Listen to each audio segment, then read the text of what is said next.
c'est ma croyance, hein, mais j'ai l'impression qu'on est dans une société où les hommes font l'expérience d'être très longtemps des petits garçons à barbe, dans une énergie très haute féminine, et les femmes font l'expérience d'être des petites filles en talons, dans une énergie masculine très haute, et que c'est en train comme de s'inverser progressivement. Mais très très lentement, où il y a une forme d'émancipation qui se met en place, où certains hommes peuvent avoir terriblement peur d'être réellement un homme dans une énergie masculine, et une femme terriblement peur de devenir une femme dans cette énergie féminine. Puisque l'équilibre dans ces espaces-là, après, qui ferait sens, c'est que l'homme souverain, en ayant confiance en lui, va remettre totalement sa confiance dans la femme pour être à son service. L'homme a besoin d'être au service. Le mal du siècle. Merci à vous pour votre écoute de cet épisode du mal du siècle. N'hésitez pas à mettre un like et un commentaire. À très vite. Bonjour Michel. Hello. Je me sens excité et en joie. Super, je suis ravie. Le concept te plaît, le mal du siècle, c'est ça? Extraordinaire. Au début, j'ai une confusion. Tu m'as dit le mal du siècle, j'ai même pas pensé au mot mâle dans le sens mâle, femelle. Je pensais juste la douleur du siècle. Ouais. Il y a un lapsus du coup, tu vois, on parle des hommes, le mal de l'homme, du siècle. Un petit peu le jeu de mots justement qui a été voulu. Je suis contente que ça ait fonctionné avec toi. Alors, je prends mes notes. Donc, Michel, tu es de Strasbourg. Tu as passé un bac STG en comptabilité d'entreprise. Puis, tu as basculé vers un DEUST, métier de la forme, pour devenir coach sportif. Tu as lancé une offre de coaching de groupe dans les parcs de Strasbourg. Tu avais d'ailleurs ouvert ta box CrossFit et tu avais lancé une offre à l'époque de coaching, sport, nutrition, mindset en ligne. Et puis, en parallèle, tu investissais dans l'immobilier. Donc, comme pas mal de personnes qui aujourd'hui qui sont sur plusieurs secteurs et toi notamment sur le coaching et sur l'immobilier. Il y a eu le Covid. Tu as fermé ta salle et tu as ouvert un centre de formation, donc les coachs sportifs au web marketing, puisque déjà tu avais cette expérience au préalable. Tu as été récompensé au 2CC de ClickFunnels pour avoir fait 1 million d'euros avec un tunnel de vente. Et virage à 360, tu fais un an de break, besoin d'une pause, tu te fais accompagner.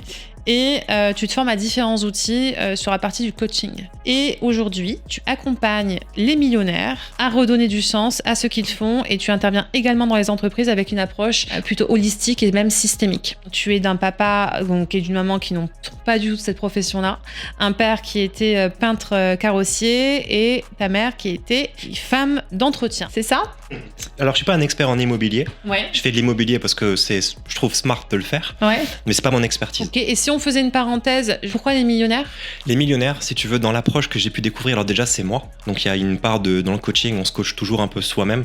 Et le millionnaire, il n'utilise pas l'argent comme excuse pour se cacher derrière quelque chose. Alors je suis pas en train de dire que des personnes se cachent derrière l'argent, mais très souvent dans la vie, on se dit j'ai besoin d'argent pour être heureux. Et le travail de coaching est un peu plus long, il y a des phases en plus pour arriver à casser les schémas de conscience et de croyance, pour arriver juste à identifier que ce qu'on veut c'est de l'amour en fait. Un millionnaire, ça va plus vite parce qu'il a l'argent. Donc de suite, ok, ton ego regarde ton compte bancaire, regarde ta situation. Là c'est pas l'argent, ça me permet d'être plus incisif, tu vois, et je prends plus de plaisir. Alors du coup, tu connais le sujet donc du mal du siècle. La raison pour laquelle je t'ai invité, c'est par rapport déjà à ton expertise concernant les personnes, les hommes surtout que tu accompagnes, parce que ta clientèle aujourd'hui est plus masculine que féminine. 60-40, ouais. Hommes-femmes, ouais. Plus d'hommes que de femmes. Et justement, on va pouvoir l'aborder par la suite sur ce que tu observes chez tes clients. Au préalable, j'aimerais avoir ta vision, puisque tu es d'une famille plutôt modeste. Initialement, quelle était la vision de l'homme que tu avais lorsque tu étais enfant ? Pour moi, il y a une notion d'émancipation. C'est-à-dire qu'on devient un homme. On ne naît pas. Et la vision que j'avais moi quand j'étais enfant, c'est que j'ai fait l'expérience d'une enfance où, sur mon chemin, j'ai fait l'expérience de vivre la croyance que les parents se séparent. Tes parents se sont séparés ? Ouais, quand j'étais petit, j'avais 3 ans. Mais au moment où ça s'est joué, pour moi, c'était comme s'il y avait papa d'un côté, maman de l'autre. Et ça a toujours été un peu ces espaces-là. La force des choses a fait que moi, j'ai grandi avec ma mère et j'avais pas d'image réelle de ce qu'était un homme à la maison. Et j'ai toujours ce schéma de mon oncle qui revient pour voir un homme grand, une grosse voix, solide. Et donc, j'avais cette image de waouh, homme fort. Et en même temps, je suis un peu intimidé, tu vois. Donc, l'image de l'homme, c'était un peu ça durant très très longtemps dans mon enfance. Et je me cherchais, je cherchais mon père. Ça a été une partie de mon parcours, en fait, de faire cette expérience, surtout de la séparation du couple et non pas des parents. Et j'ai cru que vraiment c'était mes parents qui s'étaient séparés. C'est comme s'il y avait une dissociation en moi qui se jouait, tu vois. Je me souviens parce que je sais qu'à 3 ans, mes parents se sont séparés. Ouais. Et j'ai des scènes qui me reviennent dans mon esprit de la séparation de mes parents, ouais. que j'ai jugé après pendant longtemps. Et j'ai grandi avec ma mère. Forcément, ouais, je me souviens de mon enfance. Tu en voulais à ton père ? J'étais confus. J'ai fait l'expérience de prendre mon père de haut. en grandissant. J'ai jugé mon père, tu vois, durant toute ma jeunesse. Et j'étais avec ma mère et très très complice, très fusionnel. Tu vois, c'est comme si on était tous les deux et papa était très loin. Il y avait cette séparation qui s'était créée en fait. J'étais plus à ma place. C'est-à-dire, je suis passé de enfant à très rapidement à me construire une sorte de coquille, de carapace, parce que je venais de vivre un trauma qui m'appartenait en fait, qui était celle de waouh. Là, il y a une injustice, il faut que je fasse quelque chose. Maintenant que papa est plus là, il faut que je prenne ce rôle. C'est comme s'il y a une sorte de parentification qui se met en place, tu vois, où je deviens égal à ma mère. Alors quand je suis jeune, ça, j'en ai pas conscience. Là, maintenant, je te le partage parce que j'ai fait un travail sur moi. Mais dans le cheminement, c'est un peu ce qui se passe, une forme de parentification avec la mère, donc où je prends ma mère de haut et en fait même mon père de haut en disant, ok, non, moi, je vais être un meilleur homme que toi. Et tant que j'ai cette posture, finalement, je suis qu'un homme avec une couche culotte, tu vois, je reste encore le petit. Jusqu'à quel âge? 33 ans. Jusqu'à 33 ans? 33 ans, ouais. Et finalement, non, mais c'est intéressant, hein. C'est de se dire que l'image que tu avais du père, tu t'es basé sur quoi? J'avais pas cette image, c'est-à-dire que je n'avais pas de papa et je me suis construit à partir de quelle idée? Aucune, ma mère. Ouais, c'était mon seul repère. Je sais pas si t'as vu, il y a un dessin animé où tu vois un clan de lions, ils se font ravager par une tribu d'hindous ou je sais pas quoi, et il reste un petit lionceau.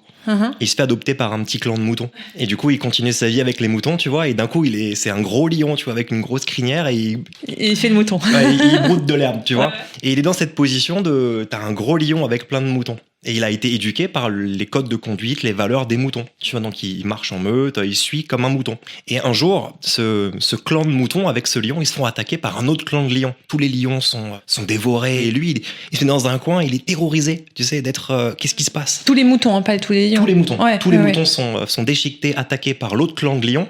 Et lui, non, il est dans son coin et personne ne lui fait rien, lui. Et là, t'as le lion mâle dominant qui arrive vers lui. Tu te planques là comme un mouton. T'es un lion, mec. Et en fait, ce lion-là, il réalise pas que c'est un lion aussi. Dans le dessin animé, le lion, il lui colle un bout de viande qui correspond à sa mère dans la bouche. Il le fait mâcher et il commence à avoir le goût du sang. Et là, il se réveille. Quand t'es dans une famille, en fait, où t'es éduqué que par une femme qui est ma mère, tu peux pas avoir le modèle de l'homme, tu vois. Et certainement que dans son système, elle a son histoire, qui fait qu'elle a décidé de plus se mettre avec mon père, qui fait qu'elle a fait sa route toute seule en tant que femme célibataire, tu vois. La femme, pas la mère. J'ai dit la mère? Non, c'est ça. Non, mais ah oui, c'est ça. Oui. Et donc moi, j'étais dans cet espace de jugement il y a mes parents, il y a le couple de mes parents, mais je mélange les deux. Mon expérience, c'est vraiment de conscientiser que le couple, c'est le couple de mes parents qui se sont séparés, pas mes parents. C'est-à-dire que j'ai toujours un père et toujours une mère. Et que de par séparation, eh bien, c'est comme si moi, j'avais été uniquement qu'avec ma mère. Et donc, j'ai que le modèle de la femme qui va tout faire pour éduquer son enfant et lui transmettre toutes les valeurs. Tu vois, ma mère, elle a fait tout ce qu'elle pouvait pour moi, tu vois, et j'ai beaucoup de reconnaissance. Mais elle était seule. Donc, j'ai pas le repère de l'homme. Et ta place d'enfant? Elle a été parfaite, mon enfance. J'étais dans mon enfance pleinement. Je pense que cette phase de compensation, elle est arrivée quand j'ai commencé à prendre conscience, quand j'ai commencé à juger ma mère. En fait. Ouais, j'allais y venir après, ouais. C'est-à-dire que je suis dans mon enfance où je suis endormi, quoi. J'ai pas de conscience de ce qui se passe. Genre, t'as vu, j'ai fait non, mais tu te protèges. Exactement, c'est le non-verbal, tu vois. Je suis dans mon enfance, en fait, je suis caché, tu vois, et je prends même la posture de l'enfant comme ça. Tu t'es mis en position fœtus, là. Je fais cette expérience de m'éveiller, et dans cet éveil, je réalise que durant toute mon adolescence, en fait, j'ai jugé mon père. Et je commence à juger ma mère. Ah, tu pourrais faire pour moi. Ou j'ai des potes à l'école qui ont ci, qui ont ça. Et je rentre dans une forme de négociation avec ma mère et je deviens l'enfant roi. Et après 18 ans, comme ça, quand j'ai commencé à toucher le monde de l'entrepreneuriat, le monde du travail, j'ai une rémunération. Et là, il y a quelque chose d'énergétique qui se passe, c'est que je commence à développer une forme d'indépendance. Et là, je développe un logiciel dans ma tête qui est OK, maintenant maman, je te rends l'appareil. Et ça, c'est devenu un moteur. C'est ce qui a fait qu'après, j'ai entrepris et que j'ai fait ce que j'ai fait dans l'entrepreneuriat, tu vois. C'était une sorte d'armure que je me suis mis sur le dos. Je vais devenir un grand. Parce que devenir un grand, c'était ma croyance, ouais. Ta croyance que financièrement, si ma mère, alors mon rôle d'homme est accompli. Complètement. La croyance, c'était l'argent, c'est le pouvoir. Est-ce que tu as pu, avec du recul, savoir d'où ça venait? Est-ce que ça venait de ton environnement amical, l'école, la famille? Je pense que ça vient de mon expérience personnelle et du jugement que j'ai eu de mes parents. J'ai jugé mes parents comme quoi, dans mon paradigme, ils n'ont pas d'argent et je les ai jugés comme malheureux. Donc je me suis dit, il faut de l'argent. Donc je vais tout faire pour en avoir. Et quand tu as atteint l'objectif que tu t'étais fixé financier, est-ce que ça a été la douche froide de dire, maintenant que je l'ai, tout n'est pas résolu dans ma vie? En fait, je l'ai eu et j'ai eu un déclic quand j'ai reçu ma récompense là du Tacoma Club ClickFunnels où on te récompense pour avoir fait $1 million. Et là, je dis, je vais quand même prendre une pause maintenant pour célébrer cet événement. Et je consulte mes comptes. Et j'avais cumulé $1 million en cash de trésorerie sur mon compte. Et là, je me dis, oh tiens, c'est confortable. Et je commence à faire un calcul où je reprends le salaire que j'avais quand j'étais coach sportif, 1500, 1600 par mois. Et je me dis, waouh, j'ai au moins 50 ans d'avance. Et en plus, je peux subvenir aux besoins de ma mère T'avais pas enlevé les impôts, etc. Là. Ouais. Là, on était. Si, t'étais net d'impôts déduits, c'est ce qui me restait. Tu vois, c'était D'accord. de la trésorerie, c'était sur ma marge, D'accord. je pouvais me prendre 100 000 euros de dividendes. Mais j'avais ce besoin de mettre mon argent à la banque et de le sécuriser. En fait, je cherchais cette notion de sécurité avec ma mère, tu vois. Et énergétiquement, dans la thérapie systémique, l'argent représente la mère. Et en fait, moi, ce que j'ai fait, c'est que j'ai cumulé l'argent à la banque. J'ai mis ma mère en sécurité. C'était un peu la signification, la symbolique derrière, un peu spirituelle. Et donc, quand j'ai fait ce calcul de me dire, waouh, j'ai 50 ans d'avance, il serait peut-être temps de vivre la vie, en fait. Je me dis, ok, je vais acheter une maison à ma mère. Mais impossible d'acheter. Tout le temps des mécanismes de protection, ouais, j'appellerai demain, je procrastine, je fais une offre. Ultra basse. Une ultra basse pour avoir des refus, ou je m'invente des projets avec des travaux de dingue. Inconsciente. Tout pour pas y aller, en fait, tu vois. Et je comprends pas pourquoi. Et ça commence à traîner. C'est long, c'est lourd. Et puis, dans mon quotidien, je suis chez moi le mardi après, là, tous mes potes, ils travaillent, tu vois, et plus de goût. C'est plus de sens. Parce que j'avais fait tout ça pour la sauver. Et le fait d'être dans un sentiment de on est à l'abri, la souffrance, en fait, elle s'estompe. Pour moi, c'était un carburant. Et donc, quand le carburant, il est plus là, c'est comment tu redémarres. Et là, je fais l'expérience d'un contrôle fiscal, d'un redressement et plein de choses qui arrivent. J'ai fait des placements en crypto parce que mes amis m'ont dit place un peu. Donc, tout ce que j'ai fait, c'était dans l'espace de la peur et du manque. Et donc, naturellement, quand tu fais les choses dans ces espaces, eh bien, on revient à la peur. Donc si je vais placer mon argent en crypto, en bourse ou en IMO, mais dans l'espace de la peur, ce qui revient, c'est la peur. Et là, je commence à faire l'expérience de voir ma trésorerie fondre. Et j'arrive pas à réenclencher le business. Qu'est-ce qui se passe? J'arrête pas de dire à tout le monde, prenez des coachs, moi aussi je vais me faire coacher maintenant. Et là, je me fais accompagner. Et là, je comprends, je prends conscience, je m'éveille, je découvre tout le processus, la posture haute vis-à-vis de mes parents, ma non-émancipation. En fait, l'entrepreneuriat, ça a été pour moi un moyen de dire que je suis un grand. Tu sais, j'ai monté une entreprise tout seul, j'ai fait des millions tout seul. C'est comme si une forme de pouvoir comme ça au travers de l'argent. Je me souviens... Peut-être même de mépris. Totalement. Ouais. C'était comme une crise d'ego non éveillée, tu vois, une forme d'arrogance, alors que derrière, j'étais dans un espace de j'ai tellement envie de partager ça, mais j'ai comme pas les codes. Parce que être moi vulnérable, mais je sais même pas qui je suis. C'est-à-dire, au moment où là, je te dis ça, si je reviens en arrière, tu me demandes comment je me sens, je ne sais pas me connecter à mes émotions. Ça veut pas. J'ai même des scénarios dans ma tête, tellement je suis dans une arrogance par protection, tu vois. Je me vois encore aller dîner avec des amis au restaurant et prendre plaisir à payer l'addition. Je sais pas quelles sont tes relations avec tes amis, mais des fois c'est un qui paye, des fois c'est l'autre. Enfin, c'est pas forcément une réflexion. Et là, je vois un de mes amis qui veut régler l'addition et je me vois avoir une pensée où je dis pas non, mais j'ai une pensée silencieuse et j'en ai eu honte pendant longtemps. C'était de me dire, pour lui, en fait, là, l'addition, ça représente 1/5 de son salaire. Le niveau de mépris, de jugement.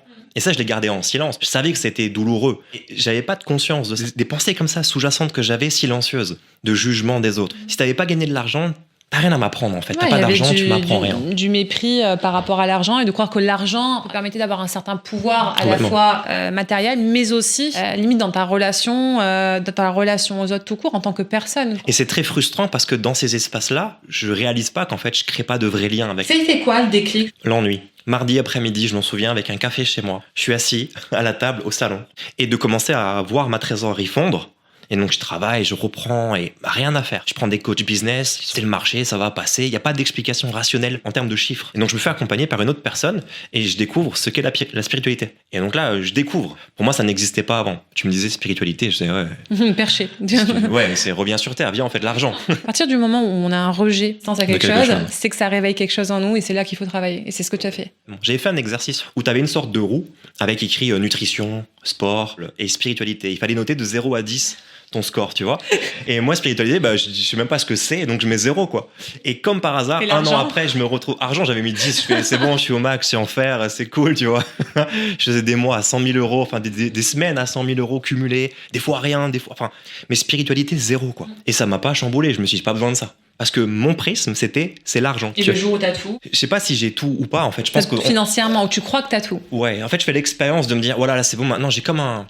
C'est comme si la souffrance que j'avais d'être dans l'inconfort venait de se changer en, je suis un peu tranquille, tu vois. C'était ce carburant de, je suis en danger, maintenant, je fais de l'argent, j'en ai, et le danger, il est dans 50 ans, le danger. Et le père est associé à quoi? Dans les constellations familiales et systémiques, dans la thérapie de Bert Hellinger, il explique... Alors, c'est pas toujours une généralité, mais très très souvent, quand quelqu'un a une demande sur l'argent, on va explorer sa relation à ça. Et quand on a une demande en lien avec les actions ou le travail, c'est plutôt la relation. Et c'est des mécanismes qui très très souvent sont très justifiés, et je le vois souvent, il y a ça qui va jouer, c'est « Ah, je travaille beaucoup, mais maintenant je suis pas assez récompensé financièrement. » C'est intéressant. Est-ce qu'on n'a pas un déséquilibre entre un papa très présent et une maman un peu absente? Et encore, je dis papa, maman volontairement parce que il y a cette notion de est-ce que je vais utiliser le terme papa ou mon père? Il y a une différence énergétique dans la résonance du mot. C'est oh papa, ouais, t'as quel âge? En transaction, tu vois, ben là t'es en posture d'enfant. Et donc quand on s'exprime ou quand je m'exprime sur mes parents, quand on est en train de parler entrepreneuriat, business, stratégie, immobilier ou ce que tu veux, et que dans la conversation on s'entend, ah oui, avec ma maman la dernière fois on a fait ça, là c'est comme s'il y avait en fait une compensation d'une non-émancipation en tant qu'homme qui a été compensée par l'entrepreneuriat. Et j'ai la croyance aujourd'hui que l'entrepreneuriat, c'est un cursus d'émancipation. Si tu prends l'échelle hiérarchique, tu peux commencer en tant que salarié et monter en grade dans les sociétés où tu as tout un corporate, où très souvent le DG, à terme, soit il change très rapidement pour se réinventer et reprendre le lead d'une nouvelle boîte, soit il va s'émanciper après et en tant qu'entrepreneur remonter son système. C'est un peu le même mécanisme que je suis un petit. Je deviens adolescent, je deviens adulte et ça y est, maintenant je vole de mes propres ailes et je vais rencontrer ma femme et femme. C'est un monde parallèle. Et le mépris que tu as pu avoir, je reprends tes mots, sur la notion de mépris avec ta mère et ton père, jusqu'à tes 33 ans, comme ça, avoir une forme d'arrogance à la mère. Mais même encore là où je te parle, il y a encore 15 jours, quand je vois mon père, je vais juger des fois ce qu'il fait ou ce qu'il fait pas. Et je peux lui dire, franchement, on fait autre chose. Mais qui je suis? Dans quelle posture je me mets en fait? Tu te mets en position de parent. Je me mets en posture haute. Ouais. C'est comme, moi je sais plus que toi. Et je le fais avec mon père et ma mère. Et ça, maintenant, j'arrive à l'observer. Et tu sais quoi, ça me fait du bien de l'observer parce que je redescends dans une posture de petit. Et d'être le petit à son papa et sa maman. J'ai la croyance que je l'ai pas eu, j'ai eu que ma mère. Et parce que tu étais un garçon, ça t'a mis une charge supplémentaire sur ce rôle que tu devais avoir? Inconsciemment peut-être. La seule conscience que j'ai, c'est vraiment ce déclic de me dire waouh, dans le jugement de ma mère, c'est de me dire ok, ma mère elle est femme d'entretien, peut-être gagner 1200 € par mois, on a un logement où elle paye 700 € de loyer par mois, elle dort dans le salon, je manque de rien, je fais du sport, je suis toujours habillé, si je veux des marques, j'ai des marques, je pars en vacances, mais comment elle fait en fait? Mais ça j'ai pas conscience. Et donc je vais être dans une forme de, quand je vais grandir et devenir adolescent, fin d'adolescence, je gagne de l'argent, donc si j'ai une forme de, maintenant moi aussi je suis un grand, là, je me vois juger ma mère et dire, mais t'as tellement dû galérer. C'est-à-dire, c'est un jugement, tu vois. Elle a vécu sa vie, en fait. Elle n'a pas galéré, tu vois. Peut-être pour elle, elle a une autre perception des choses. Mais moi, je vais juger ça comme, maintenant, c'est moi qui vais faire l'effort. Et ça a été le shift, tu vois, de, maintenant, je mets ma carapace sur tout le trauma que j'ai pu avoir dans un jugement final. J'ai pas de conscience sur avant, s'il aurait pu me manquer. En gros, de 18 ans à 33 ans, je suis dans une bulle d'ego. Je développe une forme d'arrogance. Tous les gens autour de moi me disent « Il est sûr de lui, je veux échanger, j'ai envie de créer du lien avec vous, je veux monter une boîte avec vous. » Et tout le monde me juge. Et pour moi, ça c'est injuste. Et j'essaie de faire des choses pour mes amis ou des collègues. Et systématiquement, trahison, injustice. Et en fait, je traîne la trahison, l'injustice dans ma vie pendant presque 10 ans. Tant dans le pro, mais aussi dans le perso. Je fais des rencontres sentimentales, je me fais tromper, injustice. Et en fait, cette injustice, elle revient en boucle. Est-ce que la forme d'ego aussi, l'ego que tu avais à cette époque-là, fait que tu ne choisissais pas aussi les femmes? C'est-à-dire que je dois avoir une femme comme ci, comme ça? C'est une bonne question. Avec du recul, mon critère de sélection, comme si je parlais de marchandise, c'était... elle a des belles fesses, elle a une belle poitrine, elle a un beau visage. Vas-y, je vais essayer de... Et après, si t'es sympa, bon, et puis on crée une relation. Ne me parle pas d'engagement, quoi. D'abord, il faut qu'on fasse connaissance. Et faire connaissance, ça peut durer, tu vois. Jamais je vais décider d'aller plus loin dans la relation parce qu'en fait, je suis un petit garçon. Je suis pas du tout prêt à m'émanciper et m'installer. Je suis trop occupé à sauver ma mère. À ce moment-là, en termes de préséance, la numéro 1, c'est ma mère. Bon, mais j'en ai pas conscience. Enfin, à croire que tu... Dans la croyance, bien sûr. Ouais, la croyance. Je suis dans cette croyance, tout à fait. Dans la croyance, parce que techniquement, tu la sauves pas, mais ça te permet de, finalement, on parle de l'homme. Et en fait, de demander qu'une femme vienne te voir et qu'elle dise, moi, je veux l'homme en face de moi, mais t'es pas du tout prêt à ce moment-là. C'est une autre vie après. Je suis plus en recherche. J'avais des délires avant, en voyage, faire le tour du monde, la recherche de quelque chose. En tant qu'explorateur, mais c'est moi que je cherchais. Qui je suis. Donc quand je fais l'expérience de me reconnecter à qui je suis, même qui nous sommes, là d'un coup, plus besoin de le chercher à l'extérieur. C'est-à-dire ni dans le voyage, ni dans mon couple par une femme. Et je cherche plus ma mère chez ma femme. C'est-à-dire que je cherche une partenaire avec qui partager la vie. J'ai plus besoin de compenser par un style vestimentaire. J'ai pas besoin de m'acheter une Rolex juste parce que c'est une marque connue et que j'y connais rien dans l'horlogerie, mais juste pour dire que j'ai réussi. J'ai plus besoin d'extérieur pour prouver qui je suis à l'intérieur, puisque j'ai trouvé qui je suis à l'intérieur, tu vois. Une sérénité. Je pense que la question du comment, c'est pas accessible au cerveau. Dans qui je suis, de manière plus succincte ou plus éloignée, qui nous sommes, le cerveau est trop réducteur pour y accéder parce que le cerveau n'est qu'une partie du corps physique que nous utilisons pour cette expérience. Et donc, quand on se pose la question comment, on va uniquement activer une partie du lobe préfrontal pour chercher la réponse, qui va être une réponse qui va nourrir l'ego, avec des concepts théoriques. Et dès lors qu'une petite piste va arriver, on va vouloir explorer cette piste, mais c'est une piste extérieure. Pour me reconnecter à qui je suis passé par l'expérience de débrancher le cérébral et me reconnecter en fait à toute l'énergie que j'ai à l'intérieur de moi. Donc là, c'est très spirituel. C'est un peu, moi, j'aurais même dit à l'époque, mais il est perché, le mec, de parler comme ça. Et aujourd'hui, je parle comme ça. J'ai vécu l'expérience réellement de connecter en conscience comment je me sentais. C'est-à-dire que je me suis imposé, dans l'accompagnement que j'ai pu avoir aussi, on m'a demandé de faire un exercice de déterminer comment je me sentais émotionnellement. Pour moi, c'était impossible de créer les nuances d'émotions. Au début, c'était bien ou mal. Puis après, c'était en joie ou en colère. Ça, c'était toujours binaire. Donc, j'ai pris un document avec toute la liste des émotions qui existent. Je les ai classées par catégorie, bien, mal, et après un peu nuancées. Et donc, j'ai commencé à les explorer et à me dire, tiens, à quoi ce que j'ai maintenant là en moi, ça peut correspondre. Mais tu vois, je le fais encore très cérébralement avec mon cerveau. Bien sûr. Et donc, je commence à connecter mon cerveau aux émotions. Et là, tous les matins, je fais l'expérience de me dire, je me lève pas tant que je n'ai pas l'émotion de comment je me sens le matin. Et je me souviens, le premier matin où je le fais, je trouve pas. Et je me lève pas du coup. Mais je vois l'heure passer. Et je me lève pas. Et d'un coup, là, je fais, putain, je suis en colère. J'ai l'émotion et du coup, je me lève. Et là, ça a été le déclic pour moi de me connecter parce que j'ai ressenti des picotements dans mon corps qui étaient des picotements de la colère que jamais j'avais autorisé avant. C'est-à-dire durant toute mon enfance, toute mon adolescence, même mon âge adulte, je ne m'autorisais pas pleinement les émotions, même de colère. Et après, en thérapie, quand je découvre que la colère, c'est un élan de vie, je me dis, mais merde, j'étais où avant, du coup, je voulais mourir. Une part de moi voulait mourir. Voilà pourquoi je ne l'ai pas trouvée. Parce que la trouver sans la conscience, et c'est comme ça que j'ai pu reconstruire, tu vois, mon identité. C'est super. Et c'est dit avec une simplicité d'une chose qui est extrêmement complexe, finalement. Tant que je ne me reconnecte pas à mes émotions, c'est comme si, en fait, j'étais en train de me donner la mort. Et c'est ça. Dans le prisme que moi j'ai vécu pour mon expérience, c'est pas une généralité, hein, c'est-à-dire vous n'arrivez pas à vous connecter à votre émotion, c'est pas parce que vous voulez mourir. Que vous voulez pas, ça veut pas dire que vous voulez mourir, ça veut juste dire d'une certaine façon, c'est que je ne m'autorise pas en tout cas à vivre. Non. Il y a quelque chose qui fait que si on y accède, ça va pas nous plaire. Voilà. Et un risque de freak out. Donc, du moment où on ressent l'existence, on y va. Je pense que c'est un message. Mes amis me disaient, ouais, comment tu peux dire que tu te sens triste? J'ai dit, moi, je me sens juste bien ou mal. Soit j'ai de la fièvre, soit je vais bien. Et c'était très catégorique chez moi. Des hommes qui vont me dire, mais comment je fais? Et là, en fait, toute là est la complexité de leur dire, mais c'est justement par le ressenti. Mais ils sont tellement pas appris à ressentir. Ils se sont protégés, on leur a pas appris. Toi, dans tes accompagnements, la partie argent, elle n'est plus un sujet ou derrière en aussi fait, c'est un vrai sujet sur la perte. C'est comme un soupçon de peur du manque. Ou un soupçon de l'expérience de j'en ai quand même besoin. C'est-à-dire, soit j'ai des clients qui sont en miroir avec mon histoire. Ça veut dire qu'ils ont de l'argent et ça a été pour eux un levier de performance et ça l'est toujours, mais ils aspirent à autre chose. Donc ils sont dans une phase de négociation de je profite de ma famille, mais quand je fais ma famille, je suis quand même connecté à la réunion de demain. Et il grandit tellement vite. Et donc il y a un espace d'état d'être, de culpabilité. Et ça vient amoindrir la performance du dirigeant inconsciemment. Et ça fait à petit feu quelque chose. Alors soit ça impacte la performance, soit ça impacte l'état de santé. Toute leur vie, en fait, ils sont en résistance, justement, à dire il faut que je tienne, il faut que je tienne, il faut que je tienne. Et d'un seul coup, on observe qu'au moment de la retraite, au moment enfin, ils peuvent enfin lâcher le truc parce qu'ils ont été tout le temps dans il faut que je sois fort. Et le moment en fait où on dit je peux lâcher le truc, c'est là en fait où le niveau de la santé, physiologique, sur leur rapport à l'homme, à leur statut, à ce qu'ils doivent être, les injonctions. Qu'est-ce que tu observes justement? On attire le coach, l'accompagnant qu'on mérite. Et en tant qu'accompagnant, on attire les clients qu'on mérite. Et il y a une ressemblance. Donc j'attire majoritairement des clients qui sont très intriqués dans mon histoire. Donc c'est comme des miroirs. C'est-à-dire que ils vont faire cette expérience de construction de qui ils sont par leur entreprise. C'est-à-dire quand leur entreprise va bien, ils vont bien. Quand elle va mal, ils vont mal. Quand ils vont se présenter en repas de famille ou quand ils vont rencontrer de nouvelles personnes, ils vont dire bonjour, je suis chef d'entreprise ou que j'ai fait ci, j'ai fait ça. Très rapidement, ils vont aller se positionner dans qui ils sont par l'entreprise et ce qu'ils ont fait. J'ai comme l'impression que l'homme a besoin de faire. Voilà ce que je fais. Et plus je fais bien, plus je suis un bonhomme. C'est ce dont on parlait avec Renaud Dubois sur le podcast numéro 1, sur le fait que identitairement, si je ne suis pas ma société, alors qui je suis derrière, et notamment dans les phases de vente ou dans les phases de remise en question, il y a ce côté, mais qui je suis si je ne suis pas le titre de ma société? C'est une vraie question et c'est une question que j'utilise quand j'accompagne certains de mes clients. Alors pas tout le monde, parce que soit j'ai des clients qui vont être réceptifs à ce niveau d'éveil et de conscience, de chercher vraiment à l'intérieur de soi, et là on peut y aller.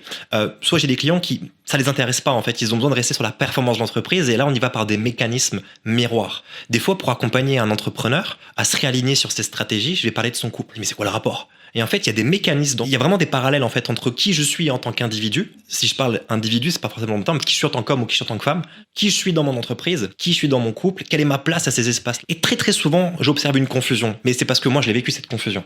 Tu vois, je dis pas que c'est une généralité. Justement, si on devait aller plus loin sur cette confusion, je dirais, tu as un exemple?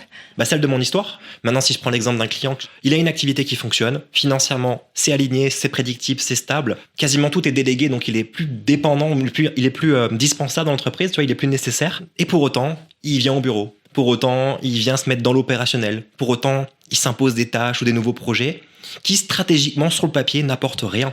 Et quand on va l'écouter, quand il va s'exprimer, il a besoin qu'on lui dise oui. Il a besoin que sa femme lui dise oui. Il a besoin de travailler dur pour montrer à ses enfants qu'il est quelqu'un de bien. Et ça lui fait culpabiliser parce qu'il sait que c'est un mensonge. Il sait que son entreprise fonctionne bien sans lui. Donc il sait que tout ce qu'il fait, c'est faire semblant pour montrer à ses enfants que c'est quelqu'un de bien. Parce que lui a jugé son père comme étant quelqu'un de mauvais. Et il veut surtout pas que ses enfants voient ça chez lui. Ça crée un mal-être qui s'installe à petit feu. Et ça le ronge.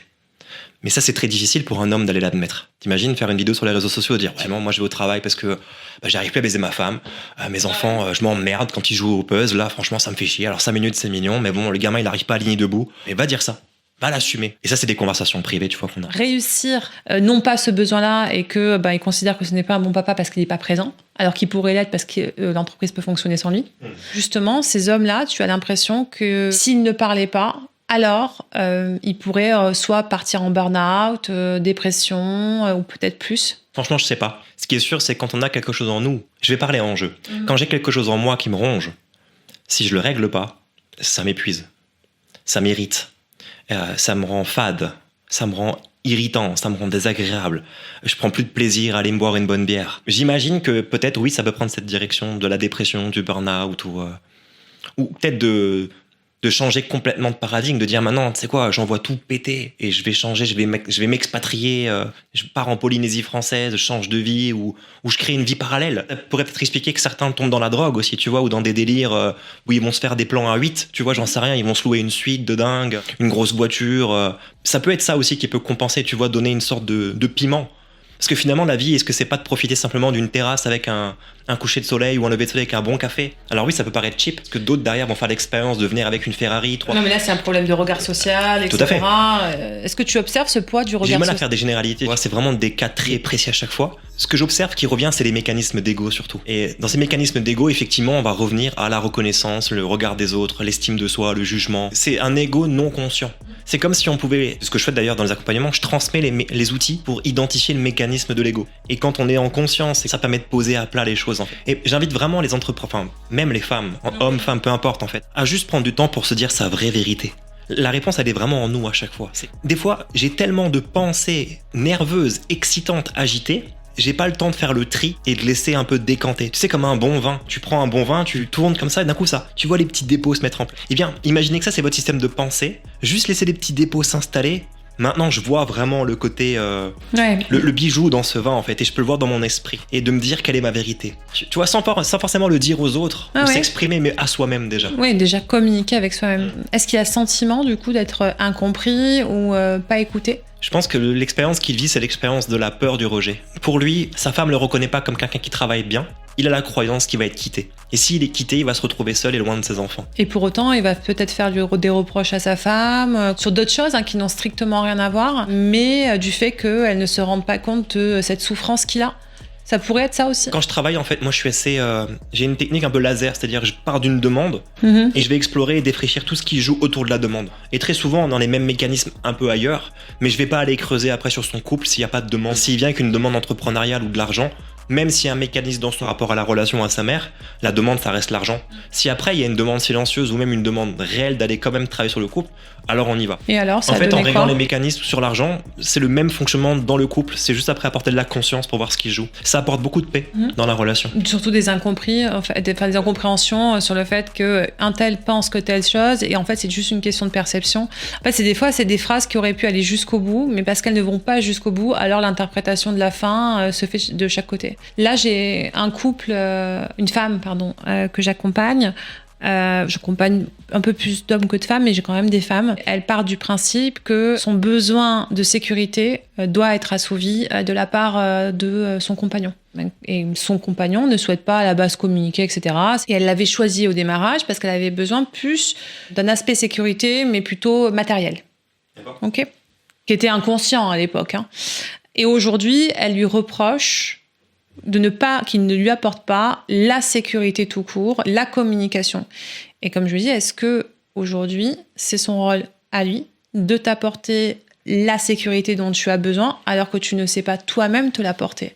Est-ce que tu t'es posé la question que peut-être lui, en tant qu'homme, il avait aussi ses propres besoins, qu'il ne te les demande pas et que peut-être le poids que tu lui demandes peut être perçu comme quelque chose d'anxiogène et que le rôle que tu lui demandes d'avoir, c'est un rôle qui techniquement n'est pas naturel, mais notre société nous a appris qu'un homme doit apporter la sécurité systématiquement à la femme. Et l'inverse n'y est pas. Est-ce que toi, c'est quelque chose que tu as pu observer sur des demandes inconscientes, parce que tout ça, c'est inconscient. La personne, par exemple, a été construite comme ça. C'est comme certains enfants qui ont eu avec des parents qui leur achetaient beaucoup de choses et ils vont associer l'argent à l'amour et que quand ils sont adultes, ils seront dans une relation, ils vont croire que si mon mec ne m'achète pas ou telle chose, alors c'est qu'il ne m'aime pas. Mais c'est inconscient, ces mécanismes-là. Et puis une fois que tu en prends conscience, tu les déconstruis. Est-ce que ce sont des choses que tu as pu observer dans les couples ? En fait, ce qui se joue dans ces mécanismes-là, très souvent, moi, je vais aller regarder sur quelle est ta place ? Quand une femme reproche quelque chose à un homme ou inversement, est-ce que toi, tu es souverain déjà de toi-même ? Tu vois ? Et c'est très très rapide comme analyse. Tu vois, là, en quelques secondes, quand tu me présentes la situation de ce que cette femme réclame de son homme, ce qu'elle veut qu'il fasse, c'est lui donner la responsabilité de quelque chose. Donc si t'es femme, t'es souveraine de toi, en fait. Donc t'as pas besoin que l'homme fasse quelque chose. Tu vois ? Tu peux avoir des envies, mais pas un besoin. C'est pas la même chose. Oh, j'ai besoin que tu fasses ça. C'est dans une posture de petite fille, du coup, là. Quand est-ce que tu prends cette posture de femme ? Et à l'inverse, pour l'homme, j'ai besoin que tu fasses ci ou... Non, en fait, chacun doit être souverain, tu vois.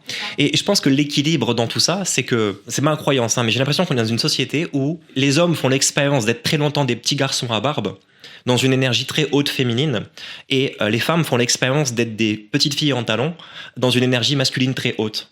Et que c'est en train comme de s'inverser progressivement. Mais très très lentement, où il y a une forme d'émancipation qui se met en place, où certains hommes peuvent avoir terriblement peur d'être réellement un homme dans une énergie masculine, et une femme terriblement peur de devenir une femme dans cette énergie féminine. Puisque l'équilibre dans ces espaces-là, après, qui ferait sens, c'est que l'homme souverain, en ayant confiance en lui, va remettre totalement sa confiance dans la femme pour être à son service. L'homme a besoin d'être au service, et il a besoin de le faire dans une femme dans qui il a confiance et dans qui il sait qu'elle va prendre des directions et une vision pour avancer vers un espace qui est juste pour le couple. Et pour la femme, ça nécessite de faire le travail dans le sens. C'est de dire, ok, moi, souveraine, j'ai suffisamment confiance en moi pour prendre le lead et donner le cap pour ma famille. Et en même temps, je sais que derrière moi ou à côté de moi, j'ai mon homme qui est là pour soutenir et m'apporter cette puissance. C'est vraiment une transaction d'équilibre à faire. Et dans des couples où on a une femme qui dit, mais toi, tu fais pas, ou toi, tu fais pas, on n'est pas du tout dans ces bons espaces, en fait. C'est-à-dire qu'on est encore en train de chercher à s'émanciper et on rejette la responsabilité sur l'autre. Donc c'est des schémas que je vois très souvent. Et ces schémas-là, en fait, sont dans le couple, mais ils sont aussi en lien avec l'entreprise. C'est-à-dire que l'homme peut confondre son entreprise avec lui-même, mais aussi avec sa femme. Il peut créer une relation ambiguë avec sa boîte, comme si c'était un peu un couple qui se joue. Tout à fait. Tu vois ? Et c'est pareil pour les femmes, en fait. C'est des intrications qui se jouent au même niveau. Tout à fait. Ok, super. Un dernier conseil sur la fin de ce podcast que tu pourrais donner aujourd'hui aux personnes qui nous écoutent. Donner un conseil, waouh. Tu me challenges. Ouais, désolé, je t'ai pas préparé à cette question. Eh ben non, j'ai un conseil qui me vient de suite. Ah, vas-y. Le conseil, c'est abonnez-vous à ce podcast et laissez 5 étoiles. Merci, c'est gentil. Avec grand plaisir. À très bientôt. Merci beaucoup. Et merci à tous pour cette écoute et on se voit au prochain podcast. Merci Michel. Avec plaisir. Merci à vous pour votre écoute de cet épisode du Mal du siècle. N'hésitez pas à mettre un like et un commentaire. À très vite. Le Mal du siècle.